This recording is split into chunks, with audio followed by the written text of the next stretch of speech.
ये कहानी एक ऐसे ठग की है जो खुद को हमेशा हीरो समझता रहा, जो सोचता था कि गरीब की आंख का आंसू उसके हाथों से कभी नहीं गिरेगा। लेकिन किस्मत ने एक दिन उसे वो दिखाया जिसने उसका पूरा फलसफा, सारी चालाकी, सारी समझ राख में बदल दी। केटी स्टूडियो वॉइस पेश करता है शहर का सबसे चालाक ठग। कराची की आधी अंधेरी गलियों में एक आदमी रहता था। नाम सब जानते थे, फहद मास्टर ठग। लेकिन उसका उसूल अजीब था। वो सिर्फ अमीरों को लूटता था। उसकी नजर में गरीब को लूटना गुनाह था। उसने जिंदगी में हजारों बार चोरी की, लेकिन कभी किसी मजदूर, रिक्शे वाले या रेहड़ी लगाने वाले से 1 रुपया तक नहीं लिया। अमीर लोग उसका नाम सुनते ही अपना पर्स, मोबाइल, गाड़ी की चाबी संभाल लेते, लेकिन गरीब उसे देखकर मुस्कुरा देते, जैसे वो कोई हीरो हो। फहद की चुप्पी, उसकी आंखों का कॉन्फिडेंस, उसका चलने का अंदाज, सब उसे फिल्मों का विलन बनाते थे, लेकिन उसके उसूल उसे हीरो बना देते थे। वो अक्सर कहता था, गरीब की जेब काटना नहीं, उसका बोझ उतारना पड़ता है। असली ठग वो है जो अमीरों के घमंड को चुपचाप निकाल ले। लेकिन किस्मत, वो तो किसी की नहीं सुनती। एक गलत टारगेट। उस दिन मौसम अजीब था। आसमान बादलों के काले कंबल में लिपटा हुआ। फहद किसी बड़े शिकार की तलाश में था। उसकी नजर एक आदमी पर पड़ी। साफ कपड़े, अच्छा जूता, हाथ में बैग और चलने का अंदाज अमीरों जैसा। फहद ने सोचा, ठीक है, आज का शिकार यही है। वो पीछे लगा, मौका देखा और मोड़ पर पहुंचते ही बैग झपट कर भाग निकला। प्लान परफेक्ट था, सालों का एक्सपीरियंस था, कोई पकड़ नहीं सकता था। 3 गलियां आगे जाकर वो रुका, बैग खोला और उसके हाथ कांपने लगे। अंदर थे पुराने कपड़े, 200 रुपए, बच्चों की दवा और एक अस्पताल की पर्ची। बेटी के इलाज के लिए टेस्ट जरूरी है, रकम कल तक जमा कराएं। फहद का दिल बैठ गया। उसने बैग उलट पलट कर देखा। कोई कीमती सामान नहीं, कोई मोबाइल नहीं, कुछ भी नहीं। और फिर एक तस्वीर, एक छोटी बच्ची, नाक में ऑक्सीजन ट्यूब, चेहरे पर कमजोरी। फहद के सीने में जैसे चाकू उतर गया। मैंने क्या कर दिया? ये तो अमीर नहीं, गरीब था। वो वापस भागा, लेकिन वो आदमी वहां नहीं था। पहली बार फहद को अपनी चोरी पर शर्म आई। जमीर की पहली दस्तक। फहद सारी रात नहीं सो सका। हर बार आंख लगती तो वही बच्ची, वही दवा, वही 200 रुपए। जिंदगी में पहली बार उसे लगा कि वो गलत है। सुबह वो बैग लेकर उसी इलाके में गया। हर आदमी से पूछा, ये बैग आपका है? हर कोई मना करता गया। फहद को लगा ये उसकी जिंदगी का सबसे बड़ा गुनाह है। वो आदमी दोबारा मिला। 3 दिन बाद वो वही आदमी दिखा, हाथ में वही पुराना बैग, चेहरे पर थकान और एक नई अस्पताल पर्ची। फहद उसके पास भागा, गला सूखा हुआ था। आदमी डरकर बोला, भाई मैं गरीब आदमी हूं, मेरी बेटी बीमार है, मेरे पास देने को कुछ नहीं। यह सुनकर फहद का दिल चीर गया। फहद धीमे से बोला, 3 दिन पहले आपका बैग किसी ने छीना था? आदमी की आंखें भर आईं। हाँ भाई, मेरी बेटी के पैसे थे, सब खो गया। फहद ने कांपते हुए कहा, गलती मेरी थी। मैंने सोचा आप अमीर हैं, मुझे आपको नुकसान नहीं देना था। वो बैग आगे बढ़ाता है और जेब से 50,000 रुपये निकाल कर देता है। ये नियाजी साहब के घर से उठाए थे, आपकी बेटी के इलाज के लिए हैं, ले लीजिए। आदमी के हाथ कांप गए, वो रो पड़ा। फहद दूर खड़ा हो गया। पहली बार उसे लगा कि वो सिर्फ ठग नहीं, इंसान भी है। तलाफी की शुरुआत अगले दिन। फहद हॉस्पिटल गया। दूर से आदमी और बच्ची को देखा। डॉक्टर इलाज कर रहे थे। फहद चुपचाप बाहर बैठा रहा। वो रोज आता, रिपोर्टें देखता, दवाइयां लाता और बिना मिले चला जाता। उसे डर था कि अगर आदमी को पता चला कि मदद करने वाला भी वही ठग है तो उसका दिल टूट जाएगा। लेकिन एक दिन राज खुल गया। पहली बार किसी ने उसे दुआ दी। एक रात वो आदमी उसके पास आया, हाथ में छोटा सा लिफाफा था। उसने कहा, भाई आपने जो एहसान किया है मैं चुका नहीं सकता। ये थोड़े से पैसे हैं, बेटी ने दुआ में बचाए हैं, ले लीजिए। फहद के होंठ कांप गए। आदमी रोते हुए बोला, डॉक्टर कह रहे हैं कि बेटी बच जाएगी आपकी वजह से। आप तो फरिश्ता हैं भाई। फरिश्ता, ये लफ्ज फहद ने कभी अपने लिए नहीं सुना था। उसके अंदर कुछ टूट गया, कुछ जुड़ गया और कुछ बदल गया। उसने सोचा, क्या मैं सच में बदल सकता हूं? ठग से इंसान बन सकता हूं? और वहीं से उसके बदलने की शुरुआत हुई। लेकिन कहानी अभी शुरू हुई थी। फहद ने ठान लिया था कि अब वो हर उस इंसान की मदद करेगा जिसे उसने कभी नुकसान पहुंचाया। लेकिन उसे पता नहीं था, बदलने का रास्ता आसान नहीं होता। उसके दुश्मन, उसके पुराने साथी और पुलिस सब उसके पीछे थे। और उधर वो आदमी जिसकी बेटी का इलाज हो रहा था, उसके बारे में एक ऐसा राज सामने आने वाला था जो फहद की पूरी जिंदगी बदल देगा। फहद पहली बार अपनी जिंदगी में खुद से उलझ गया था। बाहर से वो मजबूत था, चेहरा जैसे पत्थर, कदमों में कॉन्फिडेंस, नजर में चालाकी, लेकिन अंदर अंदर वो टूट चुका था। उस रात हॉस्पिटल से घर जाते हुए उसके कदम भारी थे। सड़क किनारे जलती बुझती स्ट्रीट लाइट्स उसके दिमाग की उलझन और गहरी करती जा रही थी। क्या मैं सच में बदल सकता हूं? यह सवाल उसके अंदर बार बार गूंज रहा था। वो कई सालों से जुर्म करता आया था, चोरी, फ्रॉड, लूट, लेकिन हमेशा अपने उसूल के साथ। और आज एक गलती ने उसका ज़मीर ऐसे हिला दिया था जैसे अंदर धमाका हो गया हो। वो घर पहुंचा, जूते एक तरफ फेंके, चेहरा हाथों में छिपाकर बैठ गया। उसकी भौहों के बीच गहरी लकीरें पड़ गई थी। मुझे तलाफी करनी है, मैं इस बच्ची को बचा कर रहूंगा, मैं हर वो नुकसान पूरा करूंगा जो मैंने कभी दिया है। यह फैसला आसान था, लेकिन अमल बहुत मुश्किल। पुराने साथी, नए दुश्मन, फहद की दुनिया साफ नहीं थी। उसे छोड़ना आसान नहीं था, खासकर जब उसके पुराने साथी उसे पूंजी समझते थे। अगली सुबह फहद मोहल्ले की गली में चल रहा था कि उसके सामने ब्लैक मार्केट में काम करने वाले उसके दो पुराने साथी आ गए, शानी और कामरान। शानी ने सिगरेट का कश लेकर कहा, ओए फहद भाई, 2 दिन से गायब हो, कुछ बड़ा हाथ मार लिया क्या? हमको भी हिस्सा दे दो भाई। फहद ने बिना रुके जवाब दिया, मैंने कुछ नहीं किया और अब मैं कुछ नहीं करूंगा। दोनों ने एक दूसरे को देखा, फिर शानी हंसा, यार फहद, मजाक अच्छा था, अब असली बात बताओ। फहद रुक गया, कड़क आवाज में बोला, मैं ठगी छोड़ रहा हूं, बस। इस बार दोनों के चेहरे से हंसी गायब हो गई। कामरान आगे बढ़ा, ओ भाई, तू अलग हो गया तो पूरा नेटवर्क बिखर जाएगा। यह धंधा तेरे दम पर चलता है, हमें धोखा मत दे। फहद पीछे नहीं हटा, धोखा?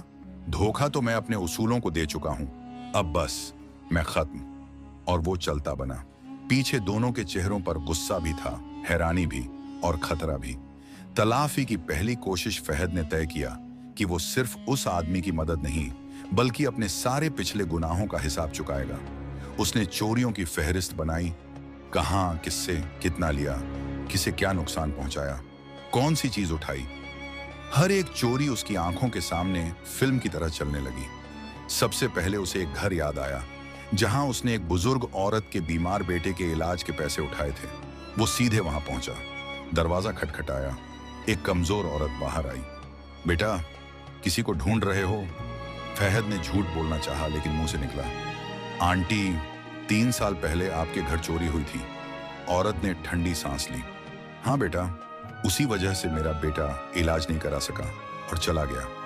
फहद के कदम हिल गए। औरत ने धीमी आवाज में कहा, पर बेटा, वो चोर तो कभी लौटा नहीं। फहद की आंख भर आई। वो बोला, आंटी, वो मैं था, लेकिन मैं तलाफी करने आया हूं। उसने 10 लाख रुपए आंटी के कदमों में रख दिए। औरत घबरा गई, बेटा, मुझे कुछ नहीं चाहिए, मेरा बेटा वापस नहीं आएगा। फहद ने आंसू पोंछे, ये पैसे आपके लिए नहीं, आपके बेटे के नाम पर किसी गरीब को दे दीजिए, मुझे अपनी गलती का बोझ हल्का करना है। आंटी ने आखिरकार पैसे ले लिए और बोली, बेटा, अल्लाह तुझे सीधा रास्ता दिखाए, तू ठग नहीं, बहुतों से बेहतर इंसान है। ये जुमला फहद के दिल पर छप गया। हॉस्पिटल में एक नई मुश्किल। फहद रोज हॉस्पिटल जाता था। बच्ची की हालत बेहतर हो रही थी, लेकिन इलाज लंबा था और महंगा भी। एक दिन डॉक्टर ने कहा, आपकी बेटी को एक दुर्लभ इंजेक्शन चाहिए, कीमत 1,15,000। अगर 24 घंटे में न मिला तो खतरा है। बाप के होश उड़ गए। फहद दूर खड़ा सब देख रहा था। वो भागकर फोन लाया और अपने पुराने रास्तों से इंजेक्शन तलाशने लगा, लेकिन बड़ी दिक्कत सामने आई। इंजेक्शन सिर्फ सरकारी स्टॉक में था, कहीं और नहीं मिलता था। कानूनी तरीका धीमा, गैर कानूनी तरीका चोरी, और वो फिर उसी गलती में वापस नहीं पड़ना चाहता था। वो बैठ गया, सर पकड़कर बोला, या अल्लाह, क्या करूं? तभी किस्मत ने एक और दरवाजा खोला। वो शख्स जिसे फहद ने कभी नहीं सोचा था। कैंटीन में फहद की नजर एक आदमी पर पड़ी, बीच उम्र का, कपड़े सलीके वाले, छाती पर सरकारी बैज। काउंटर वाले ने बताया, ये फार्मेसी सुपरवाइजर हैं, हॉस्पिटल स्टोर के इंचार्ज। फहद के अंदर बिजली सी दौड़ गई। यही रास्ता है। वो उनके पीछे लगा। सुपरवाइजर ने मुड़कर कहा, जी क्यों पीछा कर रहे हैं? फहद ने नरमी से कहा, एक बच्ची की जान बच सकती है, बस एक इंजेक्शन चाहिए, पैसे पूरे दूंगा। सुपरवाइजर सख्त लहजे में बोला, यह स्टॉक बहुत कम है, रूल्स के मुताबिक हर मरीज को नहीं दे सकते, माफ करें। फहद ने आखिरी कोशिश की, भाई रूल इंसानों के लिए होते हैं, इंसान रूल के लिए नहीं। एक बच्ची मर जाएगी। सुपरवाइजर और सख्त हो गया, इंजेक्शन नहीं मिलेगा, रूल नहीं टूटेंगे। और वो चला गया। फहद के अंदर पुराना ठग जाग गया। जब सिस्टम बेहिस हो जाए तो कानून तोड़ना गुनाह नहीं, उसने फैसला कर लिया। आज रात वो अंदर जाएगा। हॉस्पिटल के अंदर रात की कार्रवाई रात 1 बजे हॉस्पिटल शांत हो गया। गार्ड कम, स्टाफ थका हुआ, रास्ते खाली। फहद ने मास्क, कैप पहनी और पीछे की तरफ से फार्मेसी तक पहुंच गया। दिन में वो पूरा नक्शा देख चुका था, कहां कैमरा है, कहां ब्लाइंड स्पॉट। वो वेंट खोलकर अंदर घुसा, फिर लॉक तक गया। कोड उसे पहले ही सुपरवाइजर की हरकतों से अंदाजन पता चल चुका था। उसने इंजेक्शन उठाया, तभी पीछे से आवाज आई, वहीं रुक जाओ। दिल रुक गया। 2 गार्ड और बीच में सुपरवाइजर। इंजेक्शन नीचे रखो। फहद के हाथ में जिंदगी बचाने वाली दवा थी और सामने जान लेने वाला हथियार। वो बोला, ये चोरी नहीं है, ये तलाफी है। मैं अपनी नहीं, एक मरती हुई बच्ची की जान बचाने आया हूं। गार्ड हिचकिचाया, लेकिन सुपरवाइजर चिल्लाया, रूल नहीं टूटेंगे।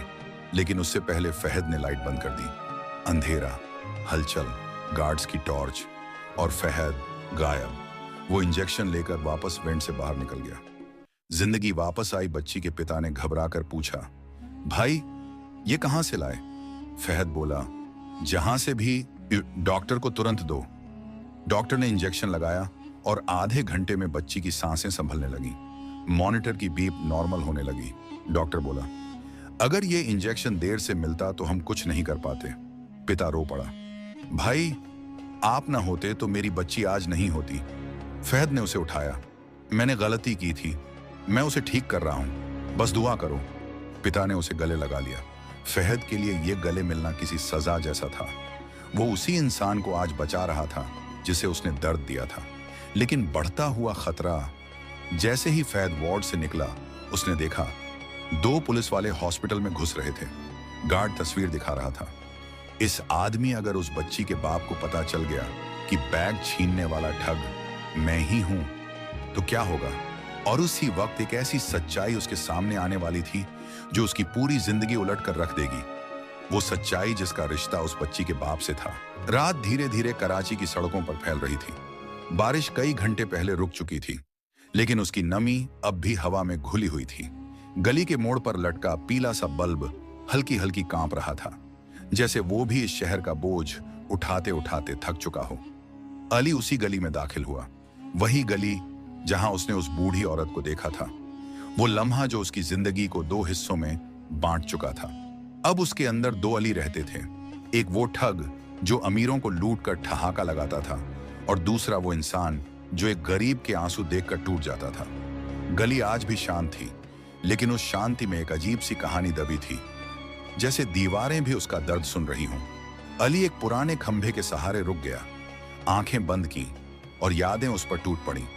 वो बूढ़ी औरत बारिश में भीगती हुई, कांपती हुई, अपनी दवा की पर्ची अली की तरफ बढ़ाती हुई। उसकी कांपती उंगलियां जब जमीन पर गिर गई थीं, तो अली के दिल के अंदर कुछ जोर से टूटा था। बेटा, मेरी दवा, मेरे बेटे का इलाज, कुछ नहीं बचा, कुछ भी नहीं। अली लाख कोशिश करता कि ये आवाज दिमाग से निकल जाए, पर निकलती ही नहीं थी। उसके उस्ताद कामरान हमेशा कहते थे, अली, ठग बनना है तो एक उसूल याद रखना, गरीब की जेब पर हाथ मत डालना। अमीर का नुकसान गुनाह नहीं, लेकिन गरीब की बद्दुआ सीधा लगती है। और अली ने कभी ये उसूल नहीं तोड़ा था, जब तक कि उस दिन की गलती नहीं हुई। अली ने आंखें खोली और उसकी सांस अटक गई। सामने वही बूढ़ी औरत टूटे हुए ईंटों पर बैठकर बर्तन धो रही थी। रात की ठंड में उसके हाथ कांप रहे थे, लेकिन वो फिर भी काम कर रही थी। ये सब मेरी वजह से है, अली ने खुद से कहा। उसकी आवाज टूट रही थी। वो धीरे धीरे उसके करीब गया। कुछ पल चुप रहा। उसे बोलने के लिए शब्द ही नहीं मिल रहे थे। बूढ़ी औरत ने सिर उठाया, अली को देखा, जैसे एक पल में पहचान लिया हो। उसकी पलकों में हल्की सी कंपी आई। बेटा, कुछ चाहिए था? अली फिर टूट गया। ये सवाल बिल्कुल माँ जैसा था, नरम, भुला देने वाला, माफ कर देने वाला। अम्मा, वो बस इतना ही बोल पाया। अम्मा हैरानी से उसे देखने लगी। हाँ बेटा, मैं वही हूं जिसने उस दिन। उसके शब्द गले में अटक गए। वो अपना गुनाह खुद उसके सामने स्वीकार कर रहा था। ठग का सबसे बड़ा डर यही होता है, जिस इंसान को उसने नुकसान दिया हो वही इंसान उसे बेटा कह दे। अम्मा की सांस थम सी गई। उनके हाथ कांपने लगे। लेकिन अजीब बात यह थी, उन्होंने चीखा नहीं, गाली नहीं दी, बस बोली, बेटा, जो बीत गया मैं उसे अल्लाह पर छोड़ चुकी हूं। अली की अंदरूनी दीवारें एक एक करके ढहने लगीं। कंपाती आवाज में उसने पूछा, अम्मा, आपके बेटे का इलाज अब तक नहीं हुआ? अम्मा ने नजरें हटा ली। वो अब पहले से ज्यादा बीमार हैं। डॉक्टर ने टेस्ट्स लिखे हैं, पर पैसों का इंतजाम नहीं हो पा रहा बेटा। अली का दिल जलने लगा, सचमुच जलने लगा। मैं कराऊंगा सारे टेस्ट, पूरा इलाज, और जो नुकसान हुआ वो भी पूरा करूंगा। ये मेरा वादा है। अम्मा हक्का बक्का रह गई। बेटा, तू कौन है? अली ने गहरी सांस ली। कभी इंसान नहीं था, लेकिन अब बनना चाहता हूं। उस रात अली उस गली से नहीं निकला। वो अम्मा के साथ उनके घर गया। टूटा हुआ दरवाजा, भारी सी हवा, और अंदर वो कमजोर लड़का जिसकी खांसी से घर की खामोशी भी कांप रही थी। उस्ताद कामरान की आवाज बार बार कानों में बजती रही। अली, ठग एक दिन ऊब जाता है, पर इंसानियत कभी नहीं उबाती। अली ने पहली बार इस बात को महसूस किया। वो रात भर वहीं बैठा रहा। अम्मा की थकान में नींद टूटती बनती रही। लड़का कभी खांसता, कभी करवट बदलता। अली बस उसे देखता रहा। वो अपने गुनाहों का हिसाब पहली बार खुद से कर रहा था। सुबह होने पर अली बोला, आज हम हॉस्पिटल जाएंगे, सारे टेस्ट होंगे। अम्मा, आप परेशान मत हो। बेटा, तुझ पर बोझ। अम्मा, अब ये जिम्मेदारी मेरी है, आपकी नहीं। वो उन्हें लेकर हॉस्पिटल गया। टेस्ट करवाए, डॉक्टर से बात की, दवाइयां खरीदी। डॉक्टर ने कहा, लड़के को कुछ महीने लगेंगे, पर इलाज मुमकिन है। अम्मा की आंखों में आंसू आ गए। बेटा, तू कौन है? फरिश्ता? अली ने सिर झुका लिया। फरिश्ता? नहीं अम्मा, मैं शायद सबसे बड़ा गुनहगार हूं, मगर आपकी माफी लेने आया हूं। लेकिन कहानी यहां खत्म नहीं होती। शहर के बड़े गैंग का लीडर शेर खां पिछले कई महीनों से अली को देख रहा था। वो अली को अपने गुरुआ में चाहता था, क्योंकि अली अमीरों तक पहुंच सकता था, खास जगहों तक। लेकिन अब अली गरीबों की मदद कर रहा था, और शेर खां को नर्म लोग बिल्कुल पसंद नहीं थे। उसने अपने आदमी भेजे, जाकर देखो अली क्या कर रहा है। आदमी वापस आया। खान, वो एक बूढ़ी औरत के बेटे का इलाज करवा रहा है, खर्चा भी वही उठा रहा है। शेर खान जोर से हंसा। वो डरावनी, खतरनाक हंसी। लड़का नरम पड़ रहा है। नरम लोग गैंग के काम नहीं आते, ऐसे लोग एक दिन खतरा बन जाते हैं। उसने सिगरेट के धुएं का लंबा कश लिया। अली को समझाओ, अगर नहीं समझा तो उसकी रातों में अंधेरा भर दो। अली को बिल्कुल नहीं पता था कि उसका पीछा किया जा रहा है। अली ने अम्मा को घर छोड़ा, और जैसे ही पीछे मुड़ा, उसे महसूस हुआ कि कोई साया दूर से उसके कदमों पर नजर रखे हुए है। अली रुका, साया भी रुक गया। अली आगे बढ़ा, साया भी उसके पीछे। अली ने जेब में हाथ डाला, चाकू नहीं था। बड़ी मुसीबत। तभी पीछे से आवाज आई, अली भाई, कहां जा रहे हो? अली ने मुड़कर देखा। सामने शेर खान के 3 आदमी खड़े थे। खान साहब याद कर रहे हैं, कहते हैं अली भटक गया है, आज ही ले आओ। अली ने शांत लेकिन ठंडी आवाज में कहा, मैं अब उस रास्ते पर नहीं हूं। आदमियों ने हंसते हुए कहा, रास्ता छोड़ने से पहले खान से पूछ लेते, वो खुश नहीं है कि तू गरीबों के घर घूम रहा है। अली एक कदम पीछे हुआ। उसकी आंखें सख्त हो गईं। मैं किसी का गुलाम नहीं हूं। आज से पहले था, अब फिर होगा। चलें अली भाई। लेकिन अली ने सुनना गंवारा नहीं किया। बिजली की तरह उसने पहले आदमी के चेहरे पर मुक्का मारा, दूसरे की कलाई मरोड़कर उसे जमीन पर गिरा दिया, तीसरा डरकर पीछे हट गया। अली ने भारी सांस लेते हुए कहा, खान से कहना ठग मैं था, इंसान बन रहा हूं, और अगर वो सामने आया तो मैं पीछे नहीं हटूंगा। तीनों आदमी भाग गए। रात की खामोशी अब टूट चुकी थी। अली समझ चुका था, यह सफर आसान नहीं होगा। तलाफी सिर्फ पैसे लौटाने का नाम नहीं है, यह दुश्मनी मोल लेने का नाम है, और शेर खान जैसा आदमी रास्ता इतनी आसानी से नहीं छोड़ता। अली गली के मोड़ पर खड़ा हुआ, आसमान की तरफ देखा। बादल घने थे, हवा भारी थी। शायद ये सफर मुझे बहुत दूर ले जाएगा, उसने खुद से कहा, लेकिन मैं रुकूंगा नहीं। रात काफी गहरी हो चुकी थी, मगर अली की आंखों में नींद का एक कतरा भी नहीं था। गली की खामोशी में उसके कदमों की आवाज गूंज रही थी। हर मोड़, हर साया, हर खिड़की उसे खतरा लग रही थी, क्योंकि अब एक बात बिल्कुल साफ थी, शेर खान उसे छोड़ने वाला नहीं था। अली गली के आखिरी सिरे पर मौजूद टूटी दीवार के पास बैठ गया और अपना सांस संभाला। उसके हाथ अब भी कांप रहे थे, डर से नहीं, गुस्से से। वो अपनी जिंदगी के गुनाहों की सजा भुगतने को तैयार था, लेकिन शेर खान जैसे दरिंदे की गुलामी दोबारा कभी कबूल नहीं करनी थी। बारिश की टपकती बूंदों ने माहौल और भारी कर दिया था। हवा तेज चल रही थी, बादलों ने चांद की रोशनी छुपा ली थी। अंधेरा गहराता जा रहा था और उसी अंधेरे में खतरा भी बढ़ रहा था। सुबह होने से पहले अली बूढ़ी औरत और उसके बेटे के घर पहुंच गया। दरवाजा खुला था। लड़का तेज खांसी में तड़प रहा था। अम्मा, पानी! अली भागकर अंदर गया। बूढ़ी औरत हैरान रह गई। अरे बेटा, तू इस वक्त? अम्मा, पहले उसे संभालते हैं। अली ने लड़के को उठाया, पानी पिलाया, उसके पीठ पर हाथ फेर कर उसकी सांस बराबर कराई। कुछ देर में लड़का थम गया। अम्मा की आंखें भर आईं। बेटा, तू इतनी फिक्र क्यों करता है? हम तो तेरे कोई नहीं। अली ने उनके हाथ जोड़कर कहा, अम्मा, यही तो मेरी परेशानी है। आप मेरे लिए कोई नहीं, आप मेरे लिए सब कुछ हैं। आप पर मेरा कर्ज है और मैं ये कर्ज जान देकर भी उतार दूंगा। अम्मा ने उसके हाथ पकड़ लिए। बेटा, अल्लाह तुझे इज्जत दे, पर सच बता, कोई तुझे ढूंढ तो नहीं रहा? अली चौंक गया। आपको कैसे? रात 2 आदमी गली में तेरा नाम पूछ रहे थे, आवाज में धमकी थी। अली की रूह तक कांप गई। शेर खान उनसे पहले पहुंच चुका था। अम्मा, दरवाजा बंद रखिए, किसी अजनबी से बात मत कीजिए, मैं कुछ करके आता हूं। अम्मा ने डरते हुए पूछा, बेटा, तू कहीं भाग तो नहीं जाएगा?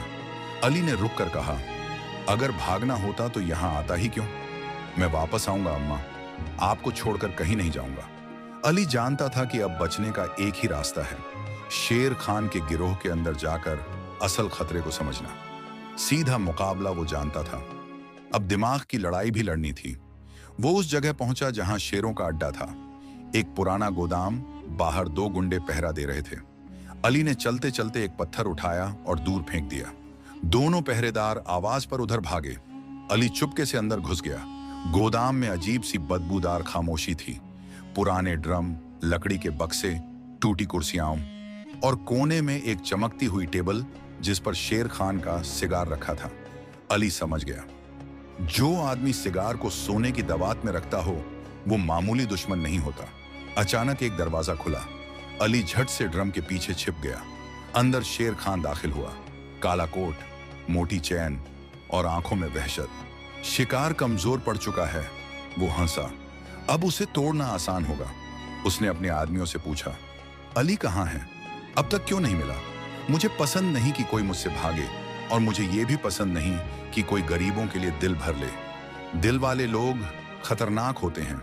एक आदमी बोला, खान वो अम्मा और उसके बेटे के घर भी गया था, शायद मदद कर रहा है। मदद? शेर खान जोर से हंसा। तो फिर वहीं से उसे तोड़ेंगे। पहले उस गरीब के घर पर वार करो, अली खुद हमारे पैर पकड़ कर आएगा। अली के चेहरे पर खून उतर आया। अम्मा और उनका बेटा सीधे खतरे में थे। शेर खान अभी बाहर निकला ही था कि अली ने गहरी सांस ली। अब भागना नहीं था, अब लड़ना था, और सिर्फ लड़ना नहीं, जंग जीतनी थी। जैसे ही वो बाहर आया, पहरेदार उस पर टूट पड़े। पहले आदमी ने मुक्का मारा। अली ने उसकी कलाई मरोड़ दी। दूसरा चाकू लेकर झपटा। अली ने उसकी कोहनी पर वार किया। चाकू गिरा, उसे धक्का मारकर दीवार से दे पटका। तीसरा पीछे से लात मारने आया। अली झुका, उसकी टांग पकड़ी और उसे जमीन पर दे पटका। शोर मच गया, दरवाजे खुलने लगे। अब पूरे गोदाम में अली एक तरफ और शेर खान के 8 गुंडे दूसरी तरफ। एक पल को सबने उसे देखा, जैसे पूछ रहे हों कि यह लड़का डर क्यों नहीं रहा। अली ने अपना बाल ठीक किया, कपड़े झाड़े और बोला, खान से कहना मैं उसे ढूंढता हुआ आ रहा हूं। अगर गरीबों को हाथ लगाया तो उसकी दुनिया उलट दूंगा। कुछ गुंडे पीछे हट गए, कुछ आगे बढ़े। अली ने लड़ाई शुरू कर दी। मुक्के, लातें, लोहे की रॉड। गोदाम की हवा कांपने लगी, धूल उड़ गई, जमीन हिलने लगी। अली आखिरी गुंडे को गिराकर बाहर निकला। बाहर भागते हुए उसके कदमों में अजीब सी ताकत थी। दिल में डर नहीं था, सिर्फ एक जज्बा, अम्मा और उनका बेटा सुरक्षित होने चाहिए। जब अली देर से पहुंचा, वो गली की तरफ भागा। हवा उसके कानों में सीटी बजा रही थी। दिल जोर जोर से धड़क रहा था। हर कदम उसे डर का नया इशारा दे रहा था। मुद्दते ही अम्मा के घर पहुंचा। दरवाजा खुला हुआ था। अम्मा, उसकी आवाज गली में गूंज गई। वो अंदर भागा। सामान बिखरा हुआ था, कपड़े फर्श पर पड़े थे, दरवाजा टूटा था। लड़का बिस्तर पर नहीं था, अम्मा कहीं नहीं थी। अली के पैरों तले जमीन खिसक गई। अम्मा, बेटा, कोई तो जवाब दो। कमरा बिल्कुल खामोश था। गली की हवा डरावनी लग रही थी। तभी फर्श पर एक पर्ची पड़ी थी। अली ने उसे उठाया। उस पर लिखा था, अगर अपने नए घर वालों को जिंदा देखना है तो रात 12 बजे शेर खान के अड्डे पर आ जाना, अकेला, वरना उनकी आखिरी सांस भी तेरी होगी। अली की आंखों में खून उतर आया।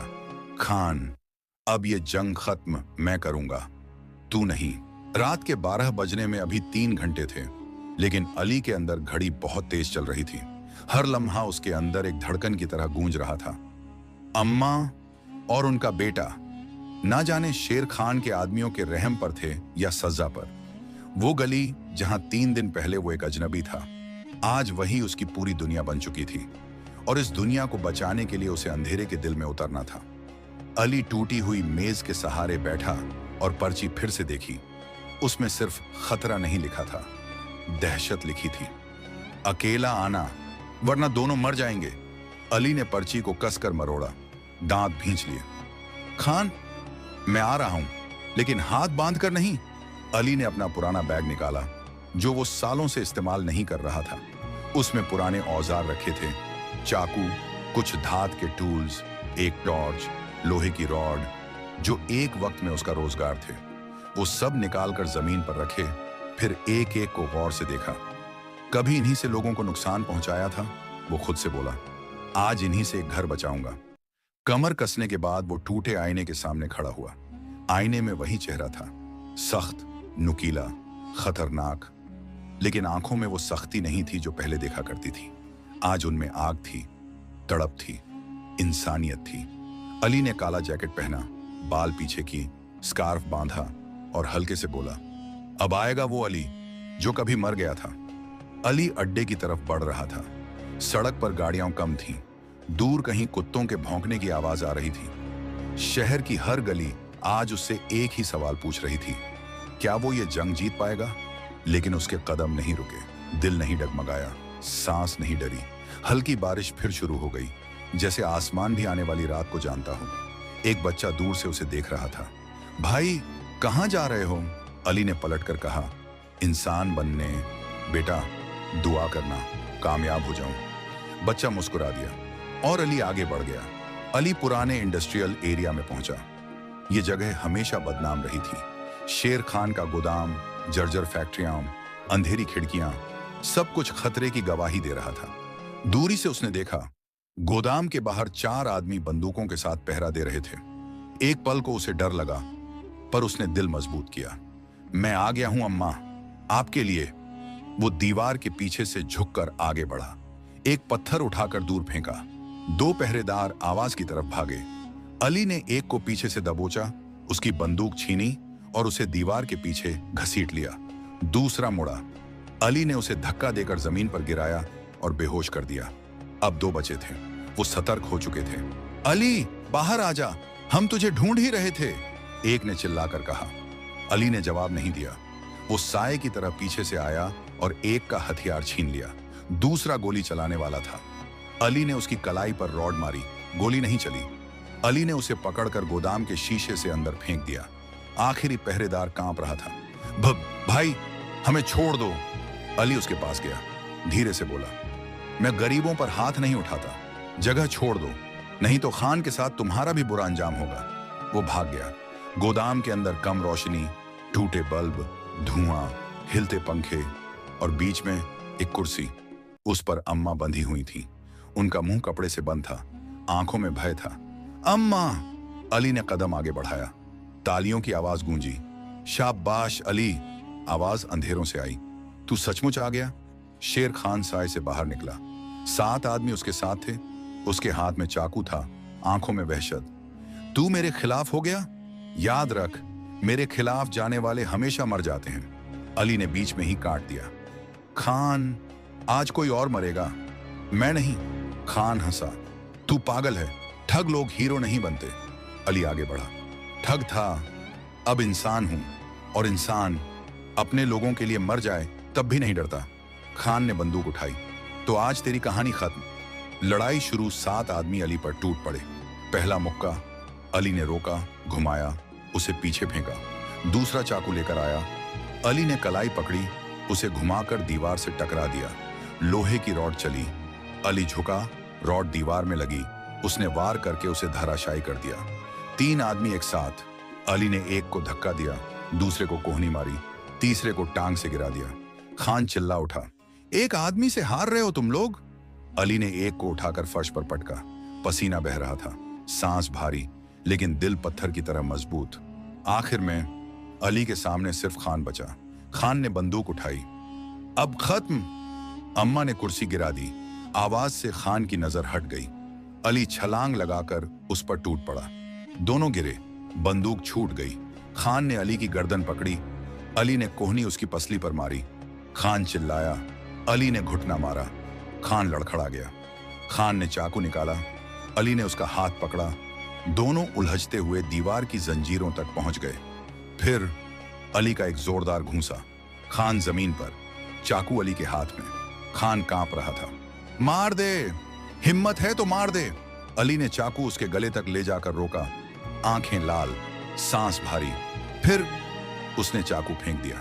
मैं इंसान हूं, तू नहीं। मैं तेरे जैसा नहीं बनूंगा। तेरी सजा कानून देगा। अली ने खान को जंजीरों से बांध दिया। वो अम्मा के पास दौड़ा, उनके हाथ खोले, मुंह से कपड़ा हटाया। अम्मा, आप ठीक हैं? अम्मा रोते हुए बोली, अल्लाह ने तुझे मेरे लिए भेजा है बेटा। आज मैंने जान लिया, तू मेरा अपना है। अली ने लड़के को भी आजाद किया।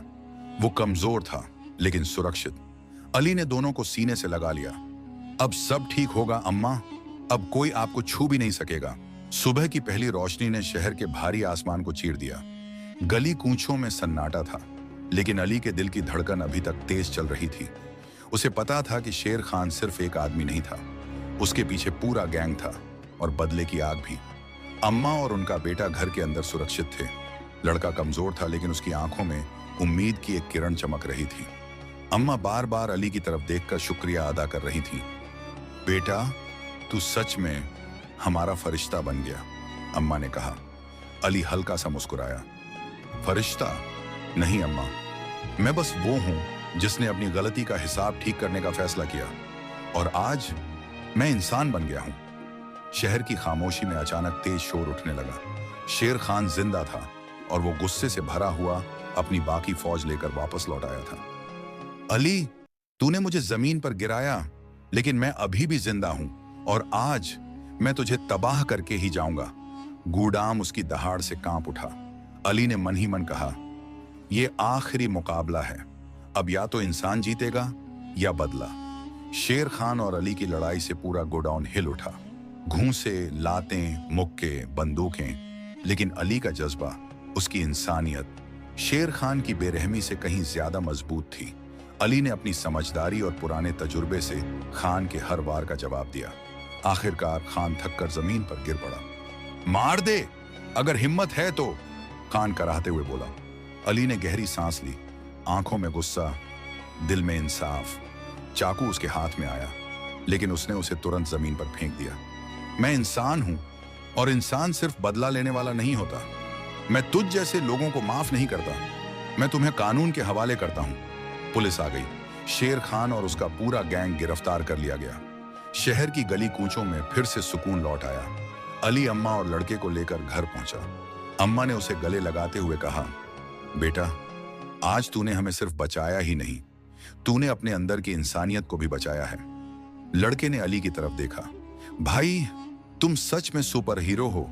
अली मुस्कुरा दिया, लेकिन उसकी आंखों में थकान भी थी और सुकून भी। अब शहर के लोग अली को पहचानने लगे थे। वो अब ठग नहीं था, वो इंसान बन चुका था, जो लोगों की मदद करता, कमजोरों की रक्षा करता और जुल्म के सामने कभी नहीं झुकता।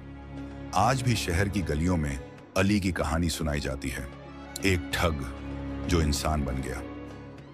ये थी अली की कहानी, एक ऐसा सफर जिसमें गलतियों, गुनाहों और डर के बावजूद इंसानियत ने जीत हासिल की।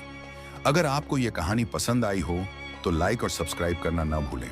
और याद रखिए, हर इंसान के अंदर इंसानियत की एक रोशनी छुपी होती है, बस उसे पहचानने और आगे बढ़ाने की जरूरत है। ये था केटी स्टूडियो बॉयज के साथ एक और सस्पेंस भरा, दिल छू लेने वाला सफर।